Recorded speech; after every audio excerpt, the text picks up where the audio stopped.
All right, so this is our intro to 3Shape Implant Studios. Here you'll notice that we already uploaded the CBCT scan, and now it is asking us to cut out the socket or remove the socket. So in this step, we actually trace out where the socket is. We click on the plus sign, and then you'll see that there's a minus and an X. The minus will get rid of the cutout, and the X will like cancel it out completely. But if you, or like it'll take away where you actually put it, so it's the minus. So you want to trace out where that socket is. The best area you can do on that, turn it, rotate it, make sure that you actually have an area both on the buccal and the lingual, or if you're working on the facial and the lingual, or the palatal or whatever, just make sure that you encompass where the tooth would actually lie in those areas. So think about how a crown sits on that tissue, and then you'll be able to trace it out, and it'll actually kind of remove it, so you can kind of see where the tissue is kind of removed in that area. I think I played around with this one a little bit more, and so you guys can see a little bit more about what how many changes you can make to the cutout area, so that you can remove the exact amount of tissue that you want to in those areas. So basically just creating a socket. I think that the software is a really good rendition of how we actually should be looking at cases. In this one, we're looking at the occlusal plane. You see the red arrows, dots on either side, the little spheres on either side, and you see the blue one in the middle. Those will adjust your occlusal plane, so you can go up and down with the one in the blue. You can go side to side like you're seeing now. With the red, it's kind of like a rotational device on those, and you can see the blue moving it up and down. This is where we can get our curve of Wilson, and then if you rotate it, you can get your curve of Spee. We can also change it a little bit more if you rotate it all the way to the back, and I'm not really sure if I've done that one yet in this one. Just kind of showing you guys this. So when you advance to the next step, this is when the actual anatomy or design of the tooth comes into play. You can choose to use the ones that they have already in there. You can change it.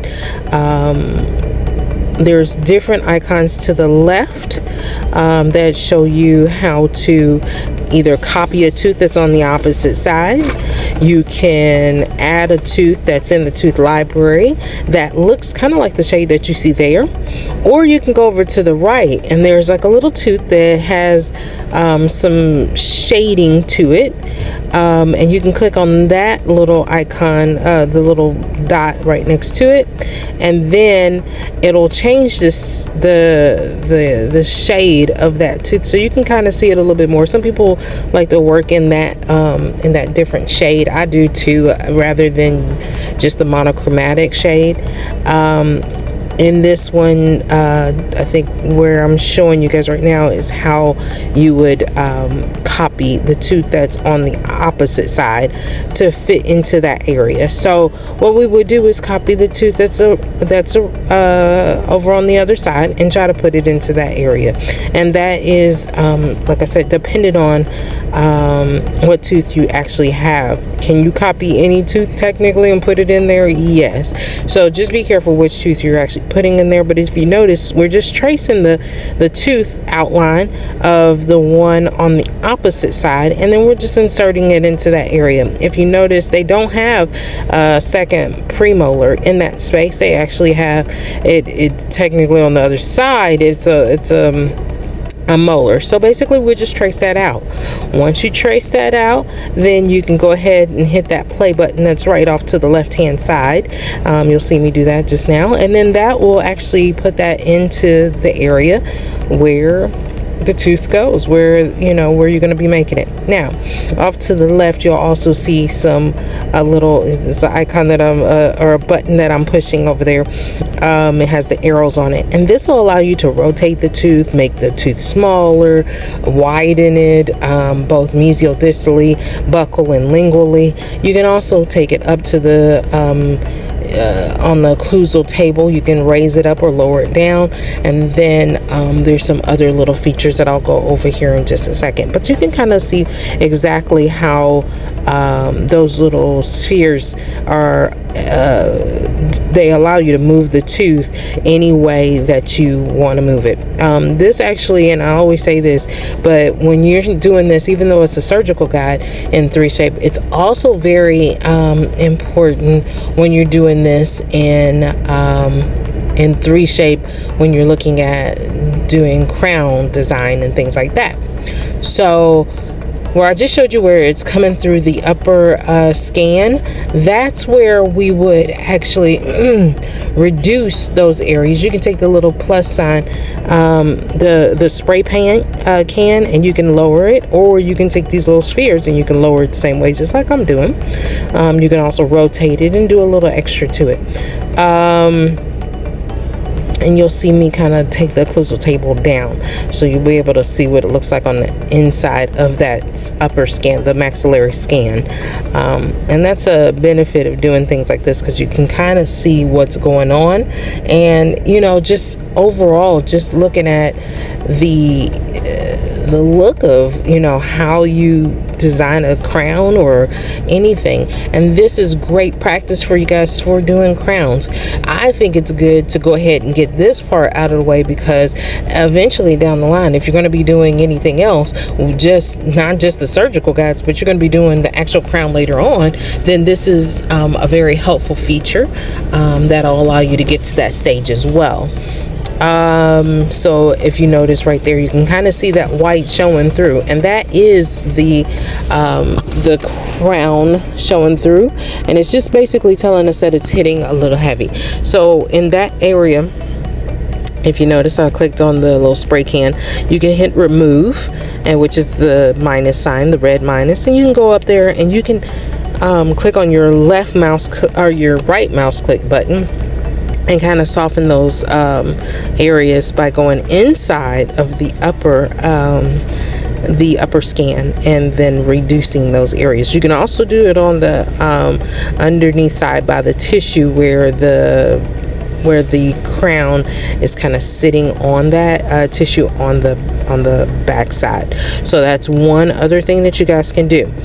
I'm trying to think. When you click it, don't hold it down for too long, because it does tend to take down that tooth in those areas fairly quickly. So just be cognizant of that.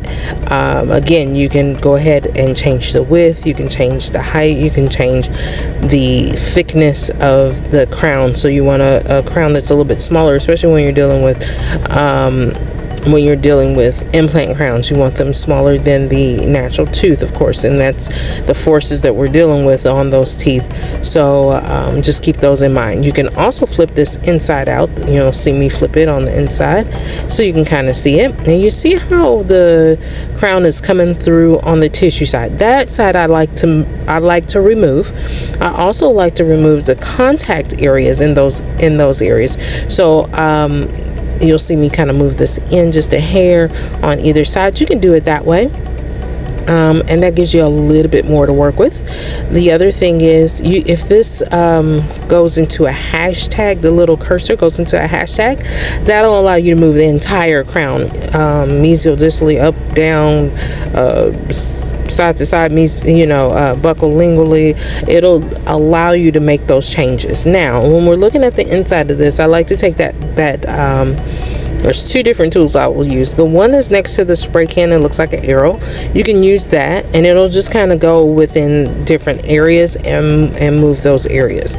The one with the spray can will just eliminate those areas altogether, so you can get rid of it a little quicker. I do think that it is necessary to go ahead and do that at this stage now. And I would create like a ridge lap or whatever we're doing on that crown down visually on here so that we know that it's not going into the tissue. So, you know, when we're actually designing that implant, you don't want to see that crown of that tooth, or actually the underneath surface of that crown going in as if it was a denture tooth into that socket. You want it to sit passively on the ridge where the implant is going to go through, and then the crown sit on top of that.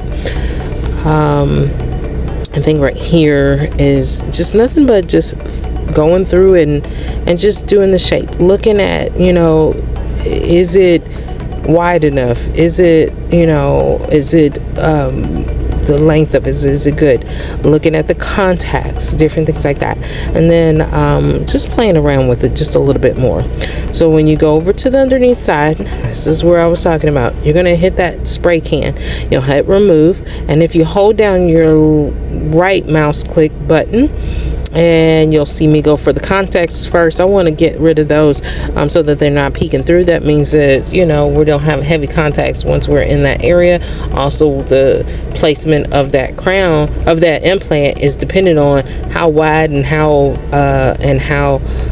wide mesial-distally as well as buccolingually that crown is. So we're going to be placing the implant in the center of it, but if it's too far mesial or distally, it's going to go through to the other side of the other crown. So we don't want to do that. So you do want to remove those areas. In this instance, where I just clicked on the one tool where it looks like a little arrow with a tooth going through it and a little mesh, you can actually increase or decrease those cusp tips as well. So if you place those on there, you can increase just those cusp tips. You can move it, move the little dots, little blue dots, and you can do each one, or you can take, and you'll see it turns into like a little arrow, but you can take each one of those cusp tips individually where that little blue dot is, and then raise it up if you need to, or lower it. The other thing, like I said, was if I want to make it a little wider mesial distally, then I can do that as well. And that's what you're seeing me do right here. Or I said mesial distally, I meant buccolingually. My apologies. So you kind of get like a good shape and a feel for it. Okay, so, you know, this is a little longer. I know I recorded this in advance, but I wanted to just kind of go through everything that this video picks out. The next step when you click on next is, you know, looking at that CBCT scan, seeing that you can see the back of the patient's mandible kind of coming up, and then I usually want to, you know, hit it right at the back of it, so I kind of raise it up, and then depending on which arch I'm working on, then I'm gonna lower it or raise it according to that. But then you can also, at the top of these screens, you can see that there's another little slider, and that slider is going to make it more defined, make the CBCT scan a little bit more defined in those areas, so you can actually see what we're working with. I usually tend to like to pull those into where I can actually see it a little bit more.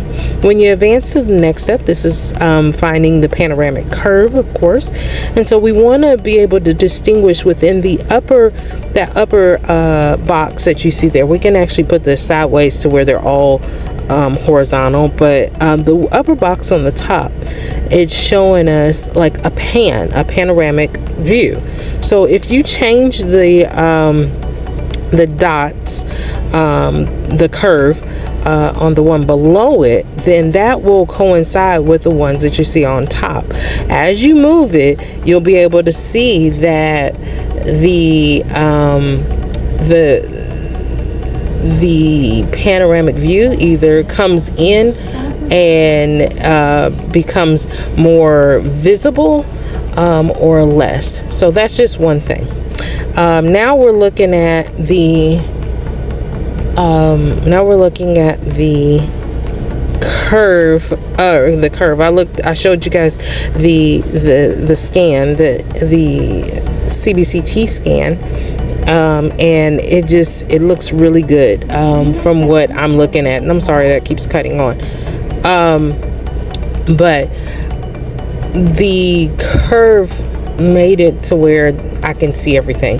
This one right here is aligning the scan, the CBCT with the intraoral scan. So what we do is to click the three little dots, the three little spheres over in the left hand corner, and we're going to choose 3 points on the CBCT scan on the bottom left and the one on the bottom right, the intraoral scan, and it has to be within the same area so that you can align this. So if I'm going to choose something, try to get it, you can go in the middle of the tooth. Sometimes that works. Sometimes it works if you go to the left or right.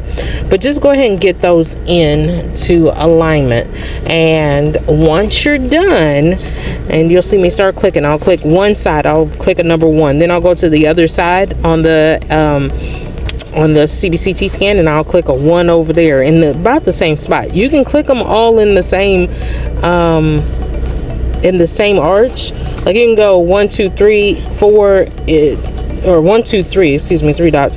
You can click all 3 dots on one scan and then come back and then do the CBCT scan. But I found it easier, like if you do one dot on the intraoral scan, come back over to the CBCT scan, do a dot over there, come back, find another space that's very similar to it on the CBCT scan, and vice versa. Just keep going back and forth. You can do it all at once or you can do it separately. It's kind of up to you what you like to do. So I kind of go with the flow on that one.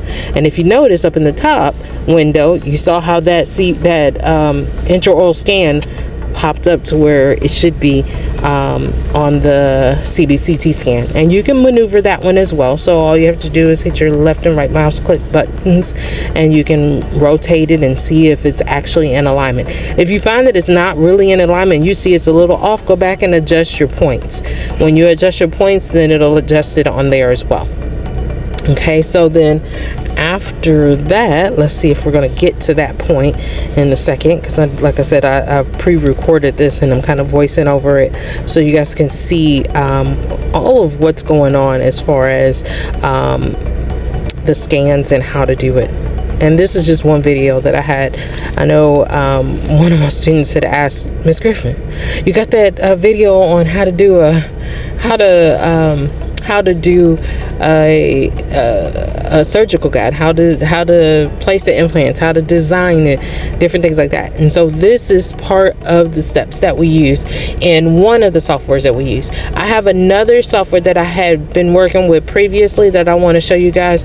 That's another great one to look at, and I'm working on some other ones so that I can see whether or not I can do it on a few of the other softwares, but this one is the one that I wanted everybody to see, because I know like a lot of us are using the 3Shape, and 3Shape is phenomenal in how we can do a lot of things with it. There's some things that I had to kind of go back and forth between two different softwares, but majority of the time, if it's just something as simple as this, as implants and placing the implants and getting it situated, I mean technically all of their software is like that anyway. You can just go from one step to the next step to the next step, and that's one of the benefits of using it. I think that's great, and it's very versatile in how you can do anything from crowns to bridges to implants to dentures to anything that you can kind of think of.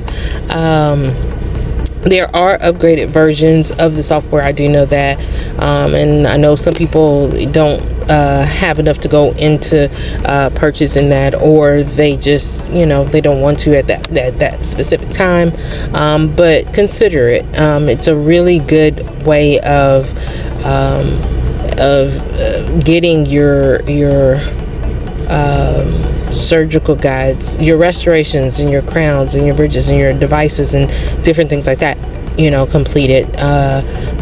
And I really like it because we can use it in dental. We can use it in dental labs. They have the dental lab version, and that's another good one. So we've got the dental lab version, we got the dentist version, and and all of these systems help out.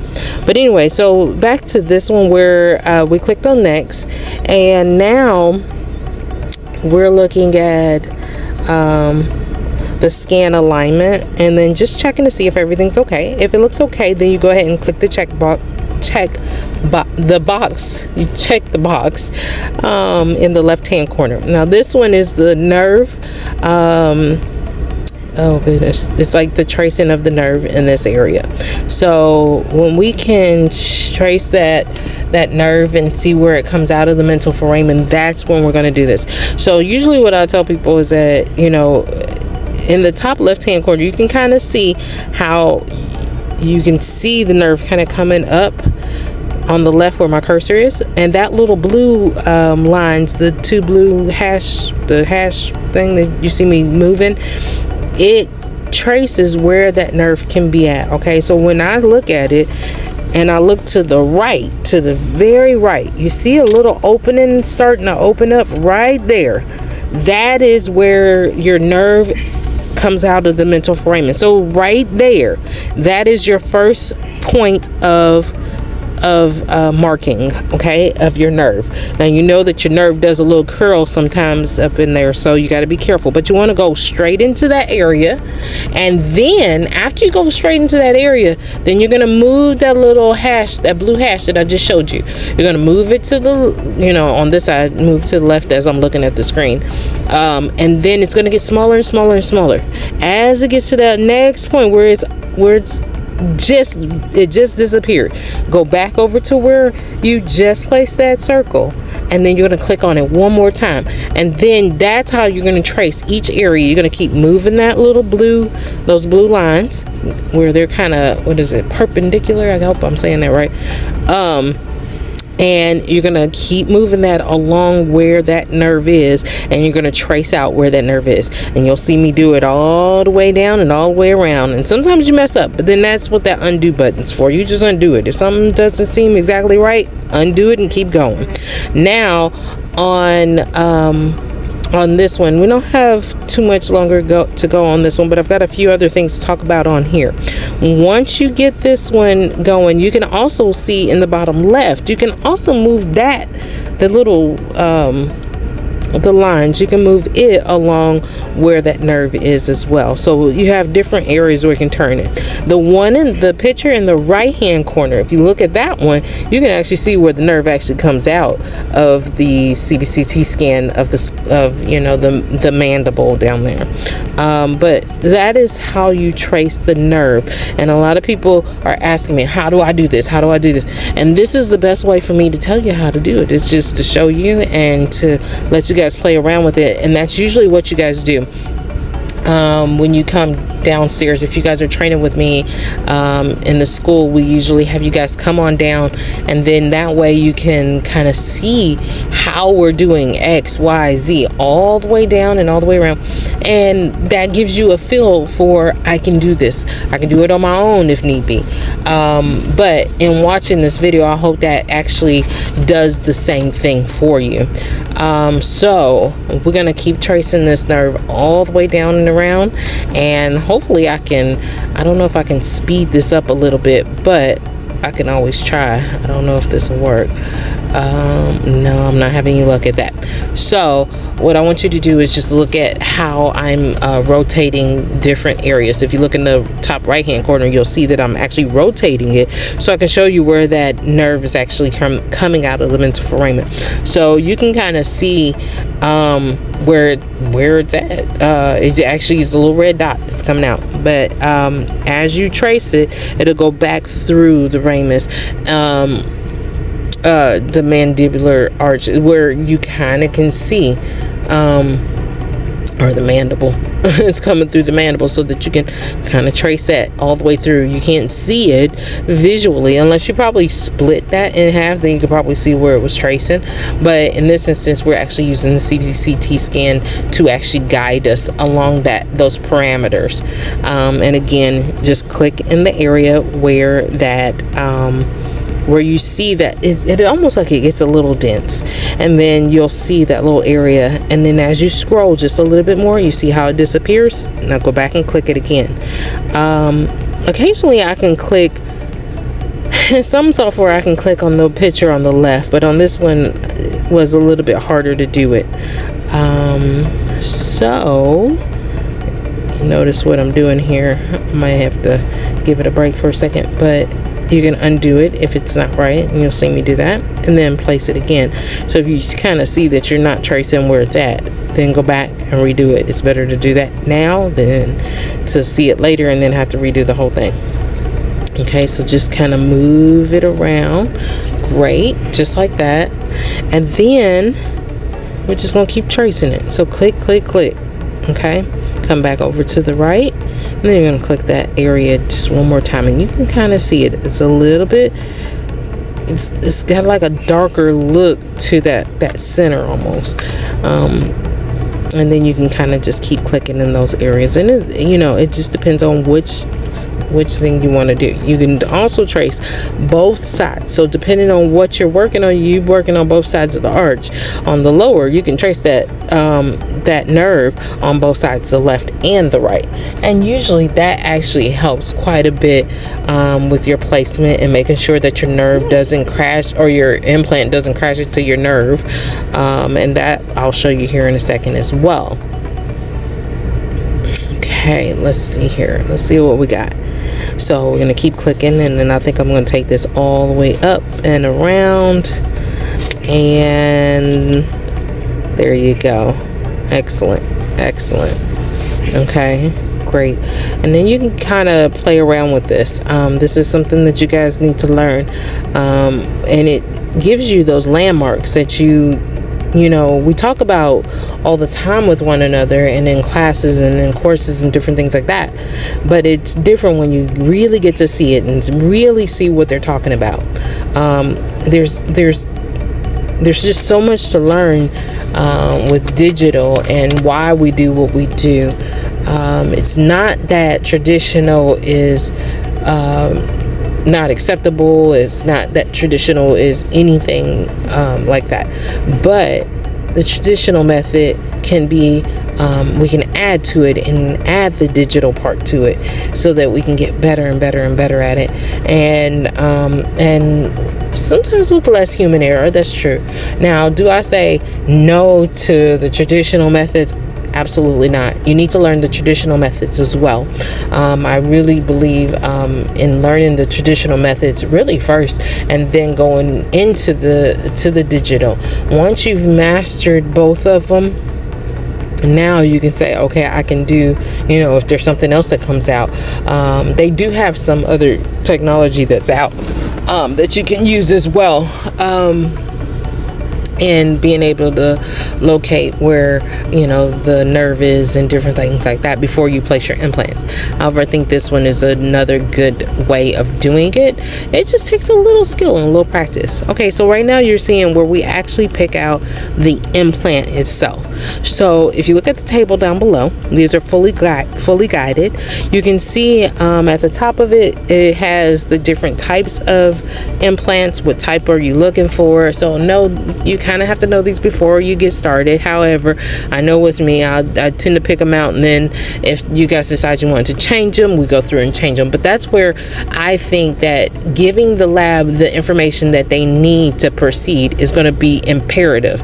So for instance, if you are asking the lab to do a TSV implant, blah blah blah blah blah, then give them that. Give them the size, give them the diameter, give them the length. That way they can go ahead and go in here and pick it out and then put it in there in their software. In your software, if you're designing it, now okay, I'm gonna go with this because I ordered this for this and this, and I think this will work. Okay, let's put it in here, let's see. If it isn't exactly what you need, then that's when you have to go back and you change size within here, and that's easy as long as you do it before you actually save this and sign off on it. Because if you have to save it and sign off on it in 3Shape, then it locks it in. So the only other thing that you can do is go back and redo it, because by then you've already signed off on it. If you notice to the right, when that turns red, that means it's colliding in with the nerve. The outer perimeter of that, where it looks like an implant, or it is the implant, the outer perimeter of it, and you can see how I'm changing the size of it, the length of it. The outer perimeter of it is the safety zone. We got I think it's a 2mm safety zone on there, and then the inner look of that is the implant itself, and the yellow part that's sitting on top is your sleeve, and then of course the red dot that's below it is our nerve. Now you got to think about this, and this is the way it was pointed out to me, and I love the way he explained it. But one of the doctors explained to me, was like, okay, Verna, you want to make sure that you got enough cortical bone surrounding that, and that it is actually, you know, in alignment. So look at these things when you're placing the implants. You can kind of see it there. You want to get it so that it locks it in, but in a sense you want to give it to where it has enough, what did he say? He said something like enough a give as well. So you want to make sure that you place it correctly. That's pretty much it. You can go to the right, and it has like different sizes and different, you can measure the distance from the implant to other adjacent teeth, from the nerve to the implant, different things like that. You can always measure all of these things, and then like I said, those little options are off to the right. You can cross section it, I think, on here, and then you can also see just, you know, placement. So you can change the way the implant sits by rotating it. You can change it just like you just saw me do, by grabbing the middle of it and pulling straight up, or you can tip it with those little spheres that you actually already saw. You guys have seen that in the first one when we actually did the teeth, you know, when we actually designed the tooth to go into the socket. That is the same thing. So it's rotating on a certain plane. You can always scroll in so that you can see it a little bit better with your mouse. It'll kind of make it just a little bit bigger for you in those areas, or scroll out. You can move it from side to side, up and down. You can do all these things. Okay. And I know I've got the implant still visible on the left, so you can't see the other two windows. But if you look at the window that I'm showing you in the very top, you can see how that implant is placed. So if you're a visual learner and you're looking at it and you're like, okay, I think I got it, but I remember I put the crown in where I wanted it, in where it looked great and stable and this, that, and the other. Look at the top picture that I'm rotating right now. You can take that and rotate it on top, and then actually see where that implant is going into the bone. Going into the occlusal view of the tooth. You can see that, and then from the side. And if you feel like, okay, it's not really centered, but that tooth I know is centered because I actually placed that right in line, right in the arch, and I have it exactly where I need it to, then change your implant just a little bit. Now, if it's way off and you're not even in bone, then you need to come back. You can go back a couple sets and change where the tooth is. So I was able to, we were able to change the size of the tooth too, because I went back and did the same thing. Now, when you advance to the next step, this is where you start drawing the actual guide itself, and figuring out placement, figuring out how it's all going to work for you. So where you see the sleeve sitting on top, that's the yellow part, and goodness gracious, we're almost there. But you see the sleeve sitting there. If you look at that little dot that's right above on that the vertical line coming through, you can actually pull that sleeve up, and then that'll allow you to get that out from sitting directly on the tissue. Because when I go to print that and it's sitting directly on the tissue, when I go to print it, it's going to be sitting right on the tissue, and guess what? It's not going to sit on the model. So it's best to raise it up and then take this whole thing, turn it inside out, and you'll see that even the surrounding area where I'm taking that up, there's a little blue dot that's sitting in the middle. Sometimes you got to wiggle it around just to find that little dot. But once you pull it up, now I don't have it sitting on the tissue. Now I know that when I go to put that surgical guide in, it's going to fit right to it. Now, when I do that, and I'm sorry about that, I got my daughter in the car with me, and I'm literally doing this in the car so I can hurry up and get you guys this information. But when we're doing this, we have to make sure that it's, you know, not sitting there, so that we can get a good fitting surgical guide. The other thing is, take those spheres. You can go to the top of this, and there are the same arrows that were on the tooth, or arrows, the little dots. You can bring those dots in, and sometimes it just changes just a little bit. It's not changing the sleeve, it's just changing that plastic that's going around that tooth, so that I can get just a little bit more space circumferentially around that, around the actual sleeve. Okay, so you guys can see that a lot better. And there's some other options to the left after you start doing that. Like I said, I can raise it and I can lower it, and I think I'm gonna play around with it just a little bit, so I can show you guys how this whole thing can change since you're in it.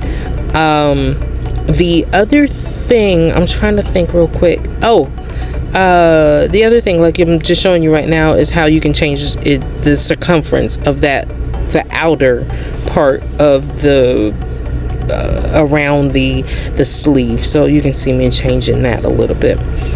Let me see what else I'm gonna do here. I think that the next step should be, hopefully, is us actually doing the design of it. So that's about it. All right, so we winding this down. This is the last 10 minutes of this, and I'm gonna get off of here and let you guys kind of figure out some other things on your own. Hopefully this helped. But in this part of the video, you can see where I just kind of moved everything around. You can see just basically how everything fits together with the surgical guide. I think it's a little bit frozen, but we'll keep going, because I'm pretty sure that there's more to this than just what I'm seeing.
All right, so I had to speed this up a little bit, but in this area where you guys are looking at, I'm going to start tracing this doggone surgical guide. Let's see how it goes. Basically, it's a point and click. You hit on the add button on the side, the left, and then you're able to trace it. You want to only you can make it as far down as you want to, but usually what we tend to do is make it along the incisal edge and the occlusal table, and then bring that down around the gingiva, around that implant sleeve that you've got in there, so that we can kind of, you know, just make it so it's stronger and it's thicker, and it doesn't have a chance to break. That's our biggest thing right there, is just making sure it doesn't break.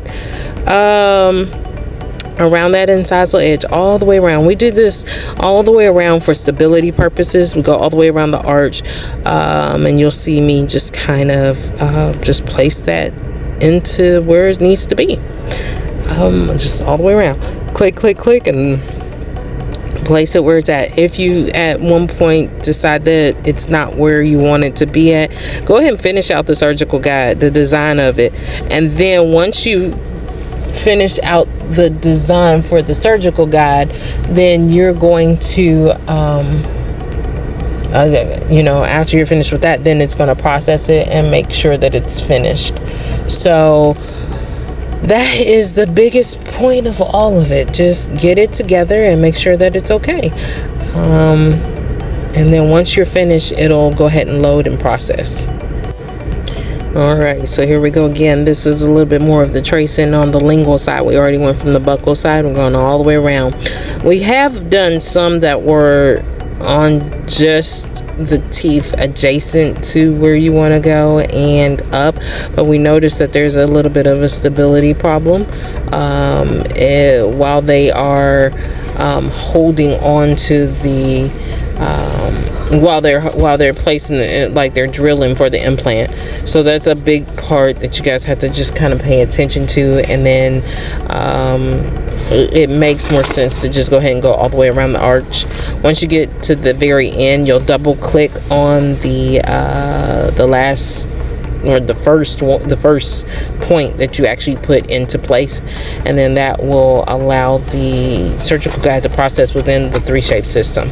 So you'll see me double click right here. There you go, and there's your surgical guide. Okay, so you still have to wait for it to process. It's got, if you look in the bottom of the screen, there's a little bar that's going across, and then if you see something that you don't like, you can go back, and now you can kind of draw that line. So you go and you click on your right mouse click button, and you will just trace where it's at.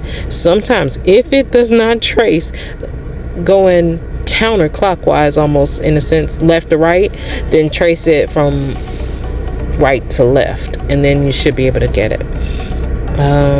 After that, and you're satisfied with it, you can put the bars on the I'm gonna show you guys how to put the windows in this one. This one's a lower, but on the lower, I tend not to put a bar. You can put a bar that's close, but you gotta think the tongue is in that area.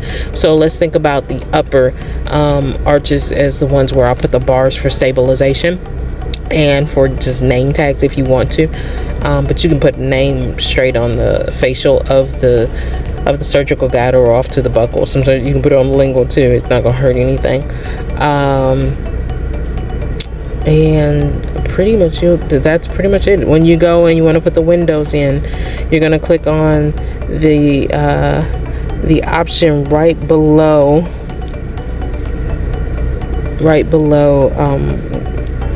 where you made the guide, and that's what I'm clicking on now. And so it puts the bars and the windows in, and then it says it on there. And then you can go ahead, when you click on the plus sign, you'll see a drop down menu. At the bottom of it, you'll see where it says windows. So you're gonna get that one. You'll hit and you'll just go right over top of the guide. You kind of have to manipulate the guide, like move it around, you're pivoting it so that the square that you have is going to go on top of it and not to the back of it, not to the left of it. So it's you have to get your sweet spot on those at least. And then once you get that sweet spot of learning how to position them, then you got it. Usually we'll put them in the front so that they can see if we're seating the guides, if they're able to seat the guides fully. So that's when that comes into play. We'll also put them on the posterior teeth closer towards the back so you can see if it's actually seating in the back as well. So it's best to do that. If you look and you see that one of these, when you kind of hover off of it and you see that it's not going straight through the guide, go ahead and reposition it. Just like the rest of it, it works on plane. So once you put that window in there, you can rotate it just slightly, and when you rotate it, you'll see that it has those little spheres, and those little spheres will allow you to make it wider, you make it thicker, wider, the length may be a little different, or you can swivel it kind of. So it's imperative that you get the windows where you need them, so that you can see the guide going down. I think that's the one thing that we teach a lot, is being able to see that guide is being seated. A lot of times, sometimes we have like undercuts based off the fact that the teeth are leaning in on each other. And so that's when we'll have an issue with the guy going down. Occasionally, I know, like, I get so busy over here that I may go, okay, I'm gonna let them adjust it the way they want to adjust it, and then they'll be able to see it. But if I'm out and, you know, I'm in my lab or something, I'll adjust that so it actually does go down. And then if it really doesn't, then I'll let you know. But in, you know, in the school, we'll tend to I kind of let them kind of play with them a little bit more. That way they can get the experience of adjusting them, because sometimes they may have to adjust it, and it may be something as simple as the contact's just a little too heavy on one edge. So it's good to be able to let them adjust it, because if they ever get to that point to where and you guys get to that point where I don't know how to adjust something, well, you've been taught how to adjust it, because I've given you the opportunity to adjust them. So that's one point. If you look, you'll see how the implant is parallel to where you place in those windows a little bit, because you can see that line coming straight up. So it takes a little while to, like I said, to get used to this, but once you get it, you got it. There's not too much more that you're going to do, but I mean that's the gist of it. This is how we do what we do on a daily basis.